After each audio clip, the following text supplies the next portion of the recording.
Buenas tardes. Ustedes han visto que en el título se habla de Rousseau a Benjamin Constant, pasando por Goethe, pero en realidad voy a empezar un poco antes. Antes de Rousseau vamos a tocar una obra que no está incluida en el título, pero que es un poco anterior. Hay un hecho, me parece bastante interesante y no muy claramente explicable, que es el desarrollo de la novela ha sido bastante lento, extrañamente lento, porque la razón es que Cervantes no tuvo herederos directos. Es un hecho que nunca me ha parecido claro, no hay una explicación suficientemente clara, pero después de la enorme creación de la novela en Cervantes, la novela posterior, ni en España ni fuera de ella, en realidad no es una continuación de Cervantes. Es decir, las continuaciones serán muy posteriores, ya dentro del siglo XVIII, y tampoco muy directas. En definitiva, esto es bastante raro. Es un hecho que nunca ha acabado de explicarse. Por otra parte, si nos fijamos en el aspecto que aquí nos interesa, en el aspecto del amor en la novela, no tiene tampoco una presencia muy marcada porque la novela era un género no muy estimado. Es decir, la novela ha sido un género relativamente secundario. La poesía tenía, diríamos, más dignidad, el teatro también, sobre todo la tragedia y el drama, tenían como más importancia, más dignidad. Y es curioso, por ejemplo, cómo las continuaciones de la Celestina siguen la línea de la Celestina. Es decir, es la figura de la intermediaria, de la alcahueta, lo que se va a tratar en diferentes direcciones en la obra posterior, no precisamente el contenido propiamente amoroso, es decir, no la historia de Calisto y Meribea, sino la figura de Celestina. Esto es también bastante interesante. Y naturalmente Cervantes tiene una influencia sobre todo en Inglaterra, en el siglo XVIII. Pero lo que se recoge de Cervantes es fundamentalmente lo que podemos llamar el quijotismo. No tampoco la dimensión amorosa que aparece, como hemos visto, y repetidas veces en muchos sentidos en la obra de Cervantes, en el Quijote, en las novelas ejemplares, en el Persiles y en conjunto en toda la obra de Cervantes.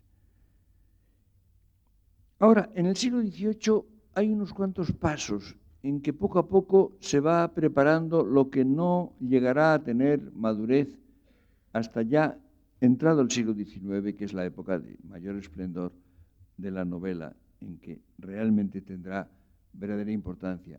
Las novelas del siglo XVIII solamente preparan, van adquiriendo algunos instrumentos mentales y literarios que permitirán luego la gran expansión de la novela desde comienzos del siglo XIX, que es la época de mayor importancia desde el punto de vista novelesco. Y hay una obra bastante interesante, sobre todo desde el punto de vista del amor, que es temprana. Es una obra publicada en el año 1731 del abate Prévost. Es la famosa Manon Lescaut. Famosa sobre todo por la ópera, más que por la novela misma.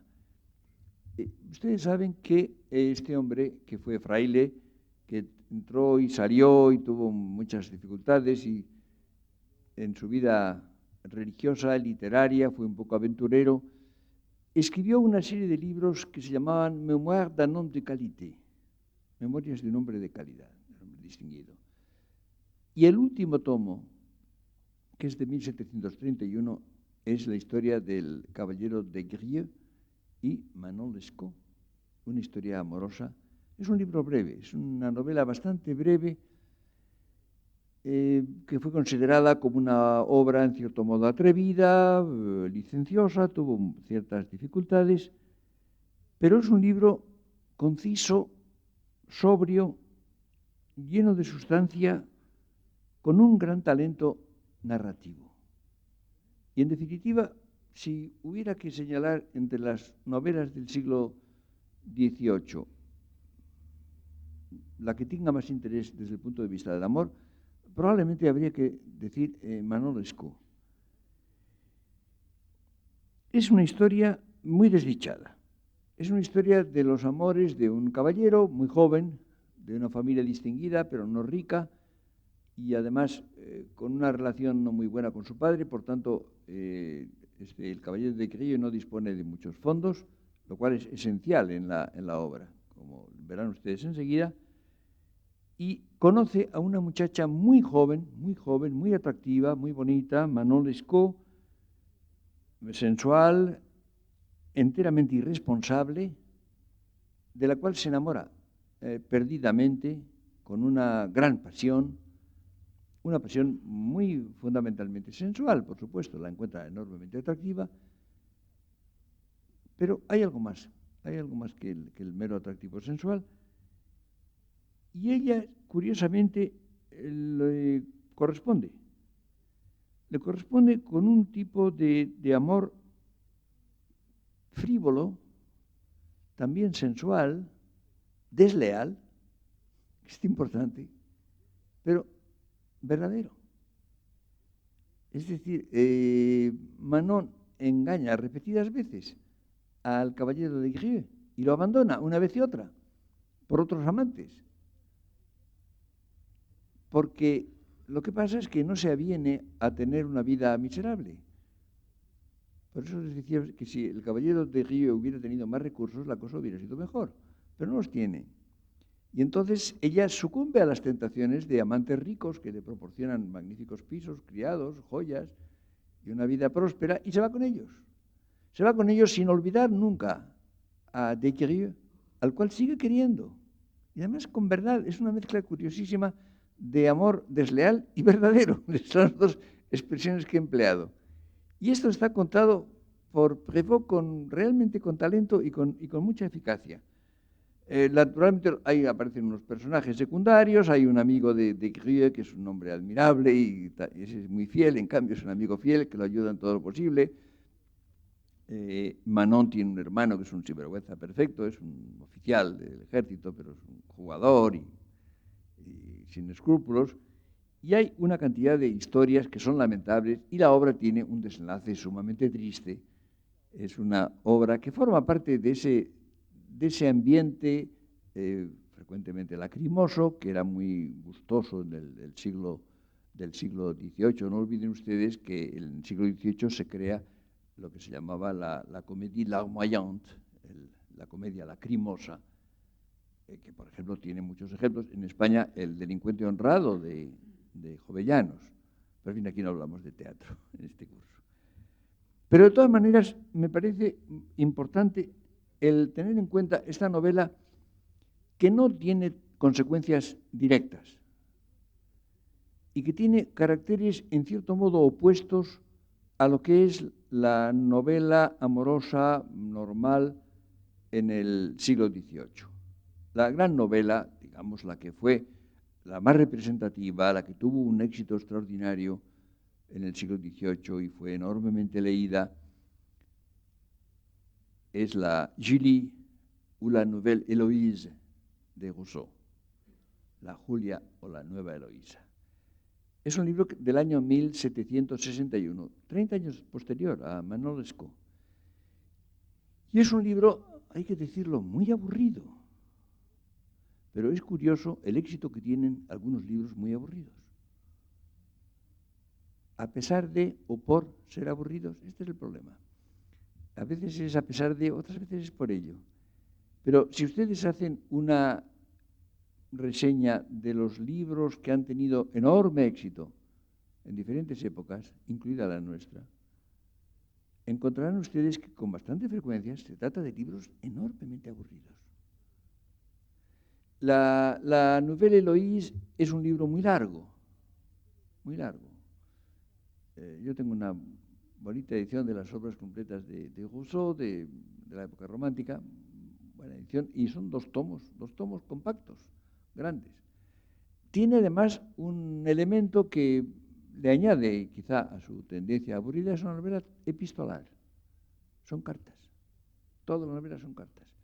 Y cartas larguísimas la mayor parte, sumamente largas. Y este libro fue naturalmente, fue el libro que introdujo en la literatura europea de aquel momento, pues, el sentimiento. Ustedes saben que el siglo XVIII se había puesto a la carta de la razón, de la ironía, más que de la razón del racionalismo, de la frialdad. Ustedes saben, por ejemplo, la obra de Voltaire, que es muy ingeniosa y escribía muy bien realmente, pero es sumamente fría, es de gran frialdad irónica, y esto es lo que da el tono de sobre todo en la primera mitad y todavía en la segunda mitad del siglo. Y Rousseau representa otra cosa. Rousseau representa el sentimiento, representa la pasión en todos los órdenes, incluso ideológicamente. Ideológicamente, aunque forma grupo con los enciclopedistas, en cierto modo fue amigo de ellos y enemigo de casi todos, porque se peleaba con todo el mundo y todo el mundo con él. Pero, en fin, forma grupo con ellos, pero con otro matiz. No es frío, es cálido, es apasionado, es incluso impúdico en sus confesiones. Ustedes saben que las confesiones de Rousseau, que es un libro muy interesante realmente, puede que lo más interesante de su obra, bastante extraño en muchos sentidos, pero hace sus confesiones con cierto impudor, cuenta una enorme cantidad de cosas, de historias, no disimula sus defectos, los exhibe incluso en muchos sentidos.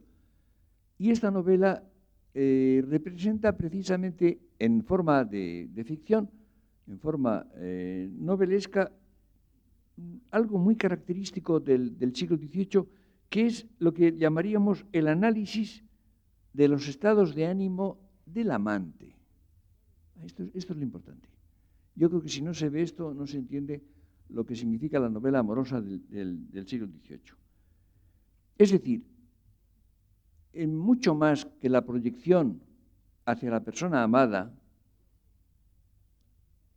se trata de analizar los estados de ánimo, las actitudes del amante, es decir, del sujeto del amor. En el caso de la Julie, naturalmente aparecen los dos enamorados, pero cada uno de ellos primariamente analiza sus estados de ánimo y sus vicisitudes, mucho más. Esto es característico. Se podría decir que se trata de un amor intransitivo.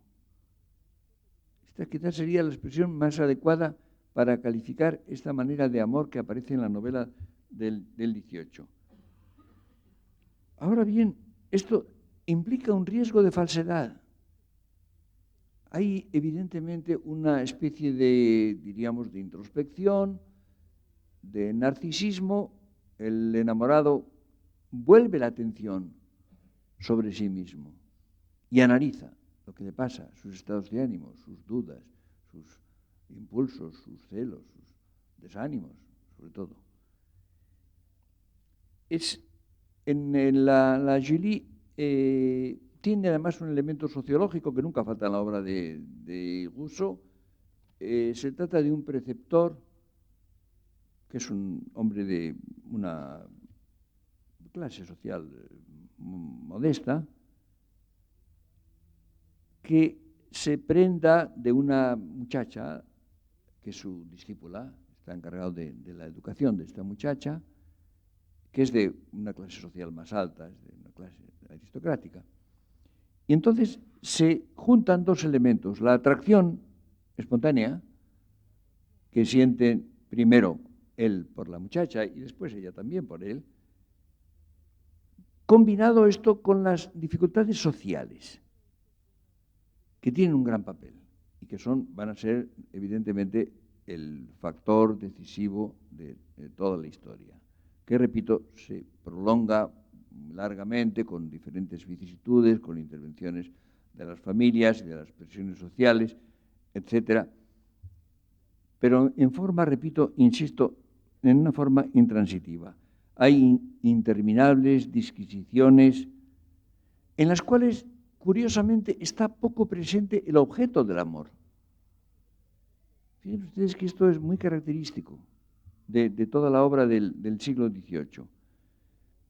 Es decir, al amor en estas obras le falta algo que yo creo que es absolutamente esencial al amor, que es la generosidad. Es evidente que el amor consiste fundamentalmente en una proyección sobre la persona amada. ¿Qué es lo que interesa? ¿Qué es con lo que se cuenta? ¿Qué es lo que hace que concentre el amante sus potencias, todas? Esto falta. Esto no lo hay. En definitiva, el amante en estas novelas se está mirando como en un espejo. Esto es sumamente curioso. El amor auténtico supone precisamente esa actitud, diríamos, de proyección, de generosidad, que se descubre, por cierto. Recuerden ustedes cómo en las breves referencias al amor que llenan la obra de Cervantes, es lo que hay, constantemente. Es decir, nunca escribió Cervantes una novela de amor, nunca hizo más que referencias en ciertas obras o algunas novelas cortas, novelas ejemplares, cuyo asunto es amoroso, pero precisamente lo que hay es el movimiento anímico total del enamorado respecto de la persona amada, que absorbe su atención y su interés. Y eso es lo que consiste, y esto es lo que no se encuentra en las novelas del siglo XVIII. Y probablemente se encontraba muy poco en el siglo XVIII. Esto sería también interesante si lo queremos ver precisamente como indicio de una realidad humana.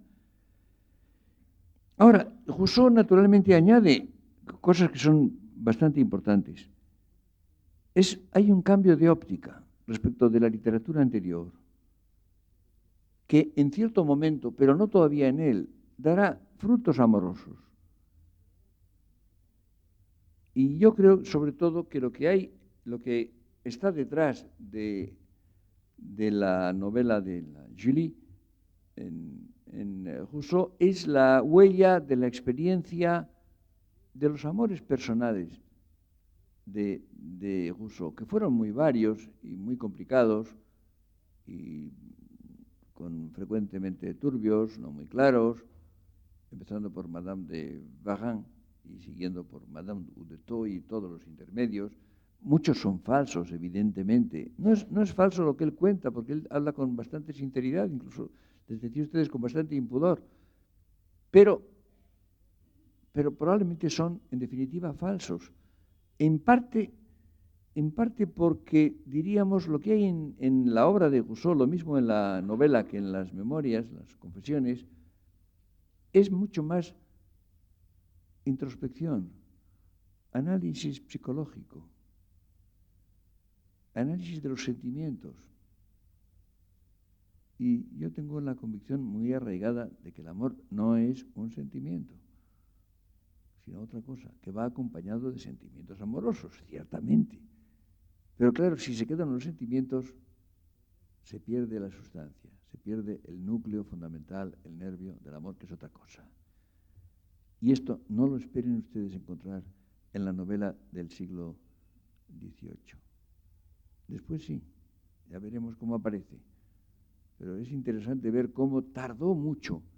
Es interesante, a mí me preocupa mucho el fenómeno de los hechos, los grandes hechos que tardan en entrar en la conciencia humana, que tardan en entrar en la historia. Por ejemplo, quizá el ejemplo más saliente es el de la idea de la vida humana. De la vida humana no se ha hablado casi nunca. Si ustedes ven los índices alfabéticos de los libros clásicos de la filosofía en ediciones modernas, porque las antiguas no tenían índices alfabéticos, verán ustedes cómo no encuentran la palabra vida, y en todo caso no en el sentido de la vida biográfica. Es decir, se ha tardado siglos en descubrir aquello que propiamente somos y en lo que estamos. Pues bien, es curioso cómo el amor, que ha sido una potencia de la humanidad siempre, en una forma o en otra, ha tardado tanto en encontrar una expresión adecuada, en pasar a la literatura como tal amor y no como otras cosas. Es decir, hay un fenómeno que tiene mucho que ver con esto, que es el de, diríamos, los disfraces de las realidades, cómo las realidades aparecen bajo la figura de algo que no es lo mismo, algo que tiene que ver, pero que no es lo mismo. Y esto es muy característico del siglo XVIII. Hay otra, la gran figura, evidentemente la figura más importante literaria de todo el siglo XVIII y parte del XIX, porque tuvo una vida larga, es Goethe. Goethe, como saben ustedes, cultivó muchos géneros, cultivó pues, principalmente la poesía, lo que fue primariamente Goethe fue poeta, pero escribió también teatro, naturalmente, escribió algunas novelas, escribió ensayos, escribió muchas cosas. Es una obra de una gran complejidad y enorme riqueza, pero su núcleo, creo que lo verdaderamente valioso de Goethe es su poesía. Lo cual ha hecho naturalmente que no sea una figura muy conocida ni muy leída, porque la poesía es muy difícilmente traducible, pierde enormemente. Es decir, si no se lee la poesía de Goethe en alemán, bueno, no se la acaba de leer, se lee otra cosa. Puede ser buena si la traducción es buena, pero es otra cosa. La novela sí, la novela se ha traducido, y hay dos novelas sobre todo en la obra de Goethe que han tenido mucha influencia, mucha importancia. Una es el famoso Werther, Die Leiden des jungen Werthers, es el título. La traducción española de don José Mor de Fuentes, en la época romántica, titulaba Las cuitas de Werther, usando una palabra muy clásica. No es mala traducción de Leiden. Leiden son los sufrimientos, las pasiones, los apasionamientos. Pero la palabra cuitas, que no se emplea, esa palabra que está anticuada, no se emplea en el uso normal. Ninguno de ustedes tiene cuitas, o sí las tiene, pero no las cuenta y no las llama así. Pero es buena palabra y traduce muy bien Die Leiden. Es un libro del año 1774. Es una novela breve, como saben ustedes, que probablemente la han leído, una novela epistolar también. Y es curioso porque tuvo un éxito desmesurado. Parece ser que responde a una experiencia amorosa del propio Goethe. Goethe era muy enamoradizo, como saben ustedes, y tuvo una sucesión de amores hasta la vejez.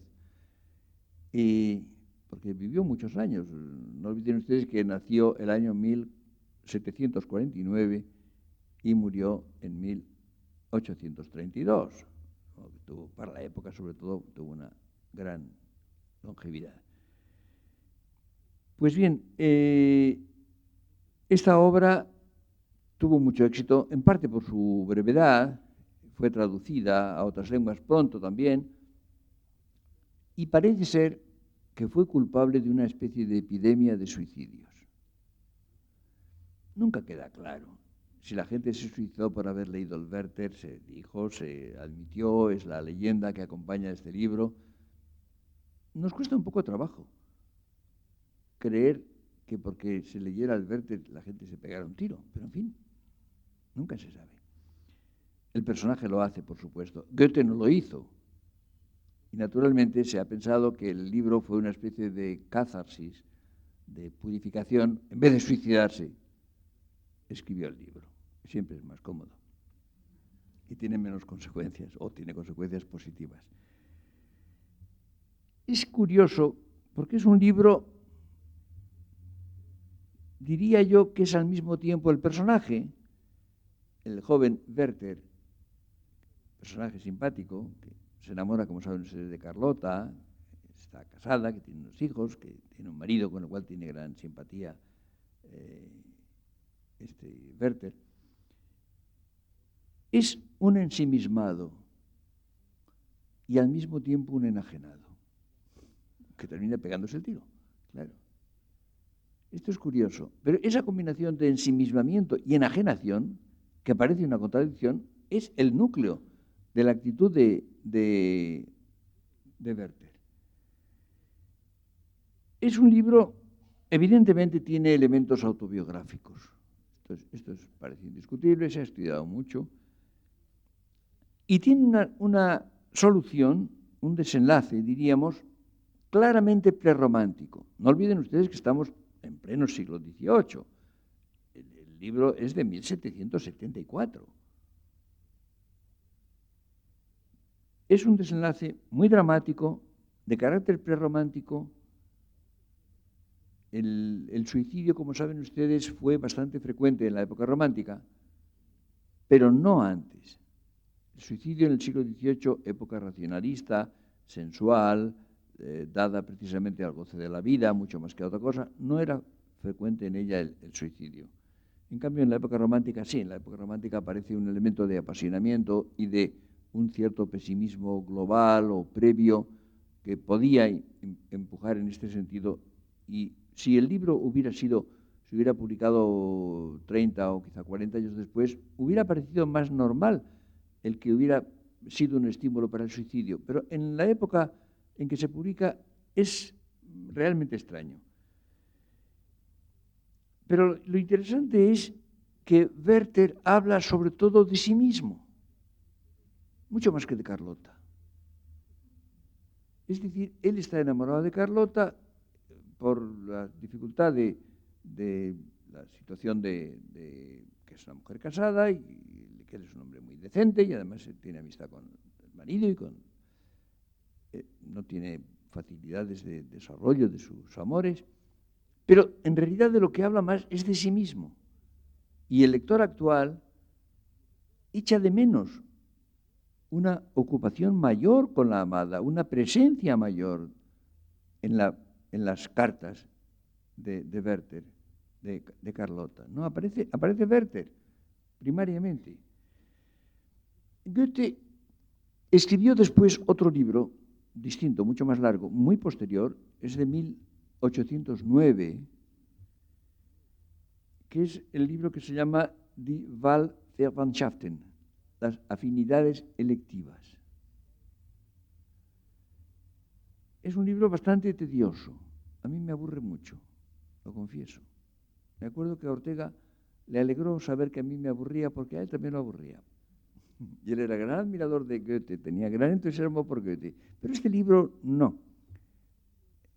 Hay gente que se lo encuentra atractivo y tuvo también bastante éxito. A mí me aburre bastante. Y es un libro en el cual aparecen también unos amores con muchas dificultades, también tiene un desenlace lamentable, ¿no? Los personajes principales acaban muy mal. No propiamente con suicidio, pero casi. Es decir, procuran la muerte o les viene con demasiada facilidad.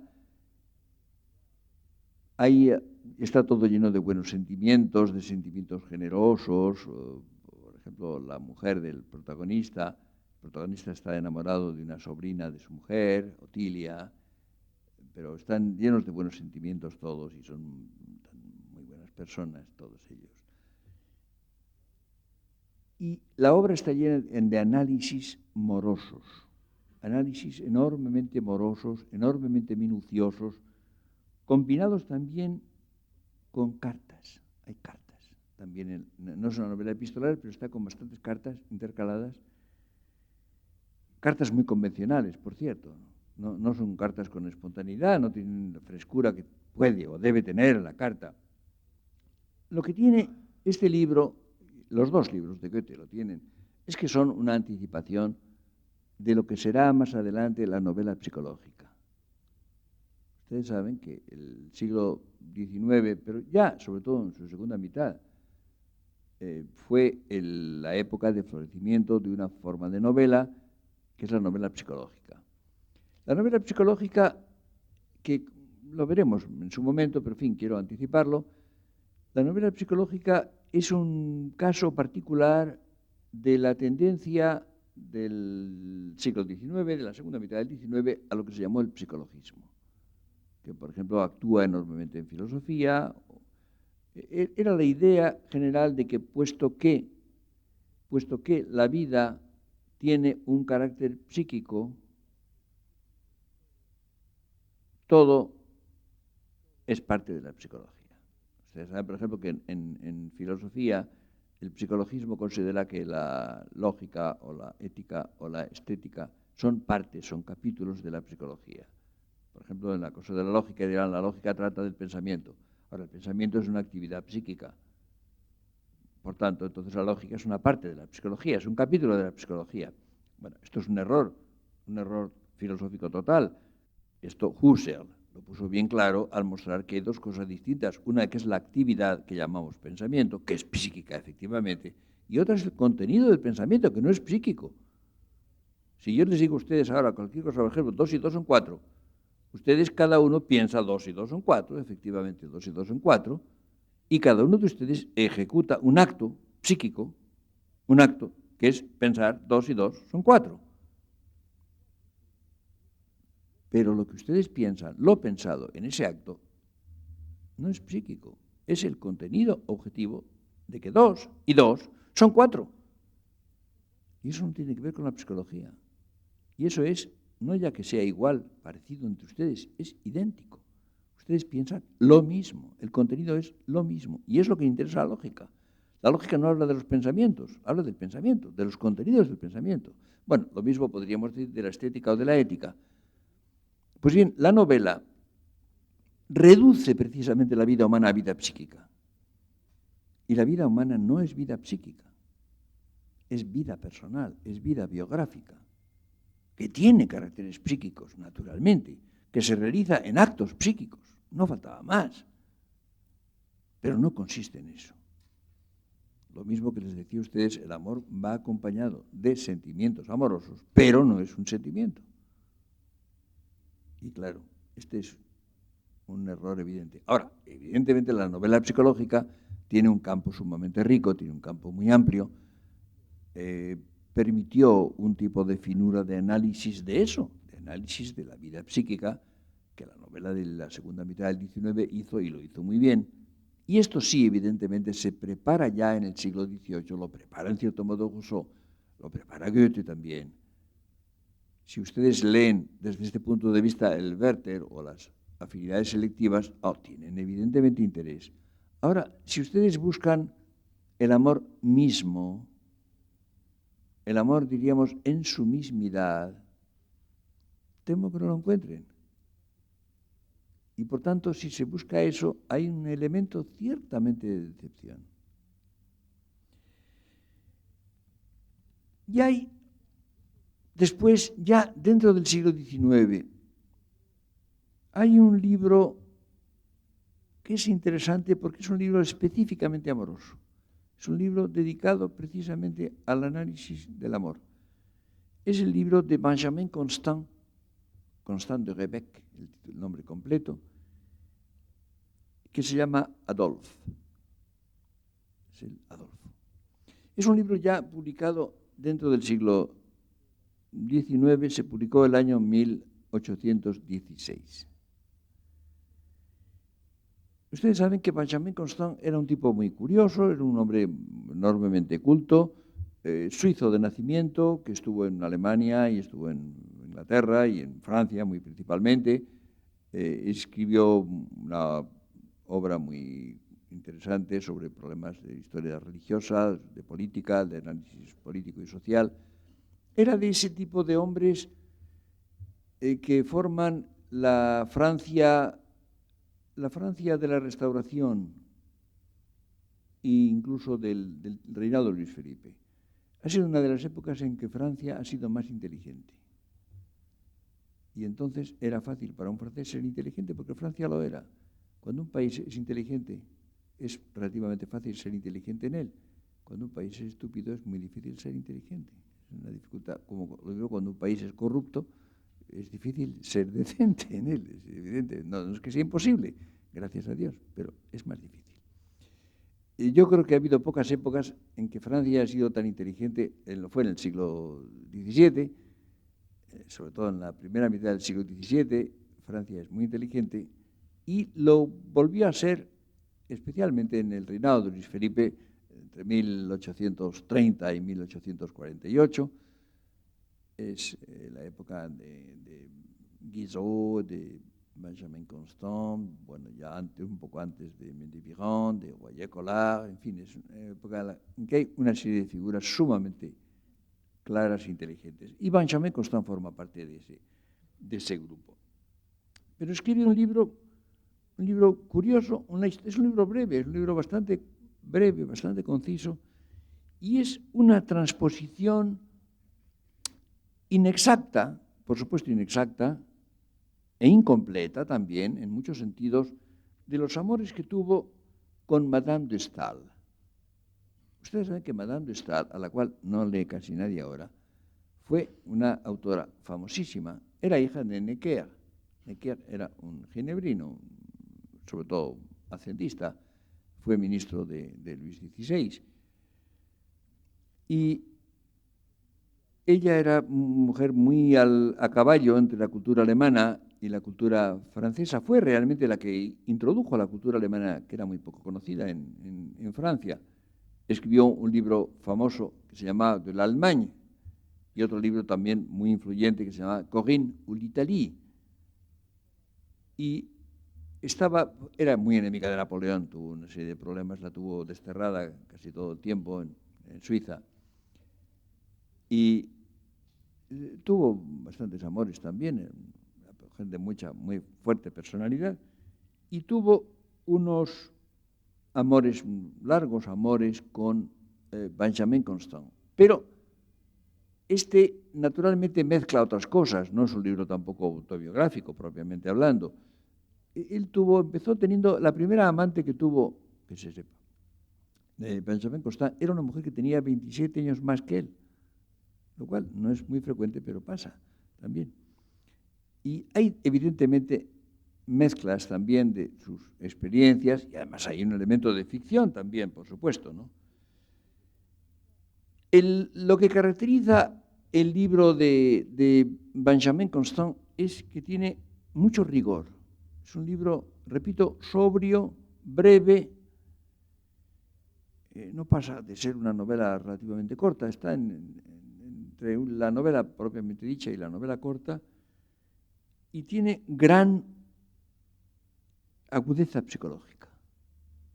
Él era un hombre sumamente agudo y hay una cosa de análisis psicológico muy fino. Es un amor tempestuoso, es un amor naturalmente nada apacible y más bien todavía, quizá, si quieren ustedes, es más bien la historia de un desamor. Quizá el núcleo del libro, y es lo que le da quizá un carácter más interesante dentro de la literatura amorosa, es que sobre todo es la historia de un desamor. La amante se llama Eleanor con dos L's,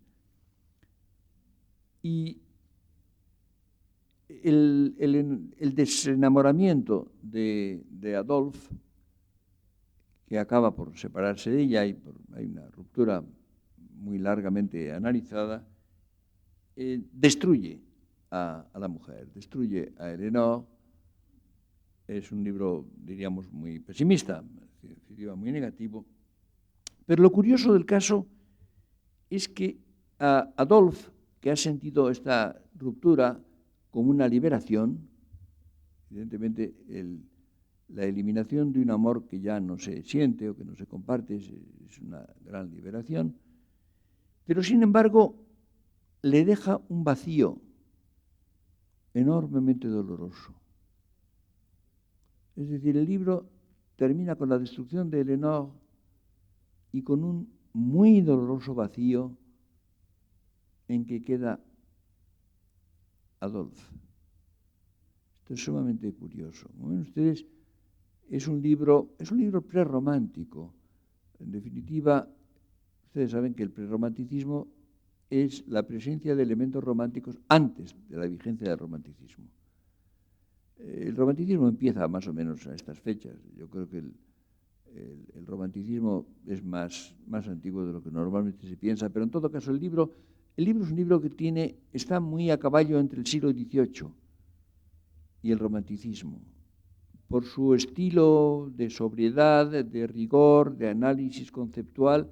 Es un libro del siglo XVIII, en cierto modo, pero tiene ya ese carácter de apasionamiento, de visión más o menos triste o pesimista de la realidad, que será característico del romanticismo. Como ven ustedes, en los libros amorosos de esta época predominan los amores infelices. Esto será, pero por otras razones. En definitiva, verán ustedes cómo el amor romántico suele ser también bastante infeliz o incluso frecuentemente desastrado, pero por otras razones. Porque en el siglo XVIII, en los libros que responden a la actitud del siglo XVIII, no es por mala suerte. La mala suerte sí es un factor que aparecerá, evidentemente. O piensen ustedes, por ejemplo, en el teatro romántico en Don Álvaro, o La fuerza del sino, por ejemplo. Bueno, ahí es el sino, es el destino, ¿no? La fuerza del destino es el título de la ópera, La fuerza del destino. Bueno, evidentemente hay una cantidad de mala sombra, ¿no? De coincidencias, de azares que todo acaba en desastre, pero podía no acabar. Es decir, a veces hay la mala suerte, otras veces se trata de la presión de las circunstancias. Son las dificultades objetivas con que los amantes se encuentran y que hacen que el amor tenga un desenlace triste o lamentable o dramático. En las obras del siglo XVIII es más bien por carácter. Es decir, la razón de la infelicidad de los amores es más bien carácter o falsedad. O se trata de unos amores falsos. Fíjense ustedes que esto es muy importante porque, y es lo que prueba que el amor no es un sentimiento, no es un acto psíquico normal, porque respecto de ellos no cabe error. Si ustedes, por ejemplo, ustedes no podrán decir nunca, no estoy seguro de si me duelen las muelas. No, ustedes están completamente seguros de que les duelen o que no les duelen. Eso es una cosa de la cual no se puede dudar, ¿no? Y cuando se tiene un sentimiento, no se duda de si se tiene sentimiento. Pero, en cambio, ustedes pueden dudar si están enamorados o no. Y se pueden equivocar. Pueden creer que lo están y luego ven que no lo estaban. O pueden ustedes no creer que están enamorados y descubrir que sí, que lo están. Porque no es un sentimiento. Es decir, la falsedad del amor es una posibilidad, evidentemente, una posibilidad enormemente importante y, por desgracia, frecuente. Es decir, la infelicidad de los amores del XVIII, repito, es o por carácter o por falsedad, fundamentalmente, mucho más que por circunstancias adversas o la pura mala suerte o el azar. Quizá el fracaso más accidental es el de esta primera novela de que les hablaba, Manon Lescaut. Ahí sí, en definitiva, hay mala suerte. Es decir, si el caballero de Grieux hubiera tenido más dinero,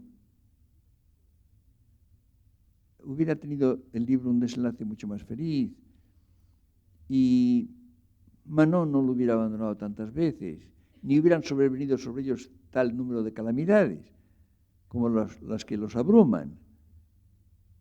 ¿Comprenden ustedes? En definitiva, es el libro en que aparece menos, si quieren ustedes contar como factor de carácter, evidentemente, la tendencia irresistible que tiene Manon por vivir bien, por el lujo, por la comodidad. Bueno, esto evidentemente, si quieren ustedes, es un rasgo de carácter, pero que se combina con un amor muy sincero y verdadero respecto de Grieux. Realmente sí. Y ahí interviene esa condición, esa situación lamentable que tiene el amante y ciertos acontecimientos que pudieran no producirse, por ejemplo, las intervenciones del hermano de Manon y sus trapacerías. Todo esto hace, por tanto, diríamos que el fracaso de estos amores resulta en cierto modo accidental, sea un cierto accidente. Ahora, lo sustantivo en estas novelas, lo que tiene más valor, lo que hace que sean interesantes, es la aproximación a la psique del amante. Incluso hay un análisis del carácter obsesivo de la pasión. Fíjense ustedes que esto es un elemento que también se ha asociado enormemente con el amor, pero que yo creo que pertenece a sus formas menos valiosas o menos auténticas, que es la obsesión. Ustedes fíjense, por ejemplo, y esto es lo que aparece a lo largo de la literatura amorosa, aparece mucho tiempo, en todas partes, en todas las épocas aparece, que es el fenómeno del enamoramiento en el sentido de lo que llamo, para distinguirlo, del estado permanente de la enamoración, es decir, el proceso por el cual alguien se enamora. Muy frecuentemente es un fenómeno de atención concentrada sobre la persona que suscita este enamoramiento y que puede tener carácter obsesivo. Frecuentemente produce un estrechamiento de la atención, del campo visual, e incluso un mecanismo de embalamiento que muchas veces ocurre, que diré yo, por coquetería, por la técnica del tira y afloja, del amagar y no dar, de ofrecer y no dar, etcétera, ¿no? Y esto produce un fenómeno de obsesión que es muy frecuente en la novela del 18. Esto es lo que principalmente aparece. Es decir, la obsesión y el análisis minucioso, prolijo de la psique del amante. Pero falta algo que es muy esencial. Por una parte, una precisión mayor y una hondura del análisis, que suele quedarse precisamente en meros sentimientos y no trata, todavía en el siglo XVIII, no trata de investigar qué es lo que le pasa a una persona cuando ama. Esto es lo que todavía no se hace, no aparece. Fíjense ustedes que en los momentos fugaces, marginales, tangentes que hemos visto antes, por ejemplo en la obra de Cervantes, lo que se ve, lo que se analiza es, diríamos, la conducta. Es decir, vemos funcionar a los personajes de Cervantes o a Calisto y Melibea como enamorados. Es decir, más bien intuimos, imaginamos, conviviendo con ellos, lo cual es una manera muy eficaz, al ver su conducta y ver sus gestos o sus palabras espontáneas, no de analizarse, no lo hacen, sino qué es lo que dicen, qué es lo que, por ejemplo, se dicen los enamorados uno al otro, qué es lo que dicen Calisto y Melibea en el huerto. Y entonces imaginamos, precisamente, asistimos en cierto modo a ese amor que no se analiza, que no está analizado. Habrá un momento en que la novela llegará a analizar el amor mismo. Todavía no. Se queda en una superficie de sentimientos, de análisis psíquico, insisto, psíquico, no biográfico, meramente psíquico, sobre todo del amante, y falta, sobre todo, claro, lo más importante, el ímpetu que lleva de verdad hacia la amada y que la hace entrar como tal en la historia. Fíjense ustedes que, en definitiva, si ustedes ven estas novelas del siglo XVIII, muy al principio del siglo XIX, la amada no está, pudiéramos decir, en persona. Es decir, está el amante que se analiza a sí mismo, que entra en sí mismo de una manera, repito, introspectiva y en cierto modo narcisista. No aparece con relieve la figura de la persona amada, no está allí realmente con su corporeidad personal, no me refiero simplemente a lo somático, no está en persona, Leibhaft, diría Husserl. Esto es capital. Para esto habrá que avanzar bastante. No lo vamos a encontrar plenamente hasta el romanticismo. Y hay una etapa intermedia, que es la que nos va a ocupar en la próxima lección y que es de las más importantes. Es precisamente un antecedente claro, clarísimo, de romanticismo, una actitud fundamentalmente romántica, pero con una parte de la mente todavía en el siglo XVIII, y es Stendhal. Stendhal, que en cierto modo tiene una mentalidad del XVIII, no olviden ustedes que él se nutre de los ideólogos de Destutt de Tracy, por ejemplo, que escribió un libro sobre el amor, del cual se deriva en gran parte el libro teórico de Stendhal. Él tiene una mente todavía del siglo XVIII, aguda, fría, recuerden ustedes que leía el Código Civil para preparar su estilo, etcétera, pero en el fondo era un romántico incurable, absolutamente incurable. Es la etapa intermedia que nos permitirá el acceso pleno a la novela romántica.